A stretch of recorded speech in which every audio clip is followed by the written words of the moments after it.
দেখো বর্তমানের সময় হয়ে গেল, তোমার ব্রাহ্মণ নাপিত কোথায়? এই তো আমরা এসে গেছি। আমি ব্রাহ্মণ। আমি নাপিত। কই গো ব্রাহ্মণটা আমরা পুলিশ কাছে পা ধুয়ে দাও। কোন পাশে একসাথে বসো? চলে এসেছি। এই নাপিত বাইরে দাঁড়া, ঘর পবিত্র হবে। কই গো এখানে একটু জল ছড়িয়ে দাও, নাপিতের পা পড়েছে। সব অশুদ্ধ হয়ে গেল। এইভাবে এই বেটা নাপিত, বাইরে দাঁড়া। এইভাবে আমি অপমান যা হুকুম করা করবো তাই উচিত শুনবি। হয়নি। থাক থাক মা, আমি তুলসী নাপিতের মঞ্চ কি কোনো প্রণাম দাম করেছি। নাই? বাবা এই ডাবটা মাথায় পড়লে তো আমি মরে যেতাম। আমি এ কি দেখছি, এই কন্যা তো আজই মৃত্যুযোগ ছিল, এই নাপিতের জন্য বেঁচে গেল। ব্রাহ্মণ ঠাকুর আপনি অন্তর্যামী। কি গো মেয়েকে গঙ্গা জল ঢেলে শুদ্ধ করো, নাপিত তো ছুঁয়ে দিয়েছে।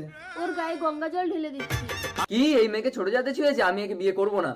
যেও না বাবা, আমার মেয়েকে জল মন্ত্র দিয়ে শুদ্ধ করে দিচ্ছি। এই বেটা নাপিত, এই গ্রাম ছেড়ে পালিয়ে যা, নইলে এরা তোকে মারবি। এই চলো সবাই। বাবা এই ওর মাথায় গঙ্গা জল ঢালো। ওং শুদ্ধায় নমঃ। ব্রাহ্মণে তো মানুষ, নাপিত তো মানুষ, কিন্তু এরা ছোট জাত বড় জাত বলে কেন? ব্রাহ্মণের সাথে থেকে থেকে আমি তো পুজো পাঠ সব তাহলে শিখে কি এরা নিয়েছি। মানুষ অন্য নয়? পাড়ায় গিয়ে Guys, তোমরাই কমেন্ট করে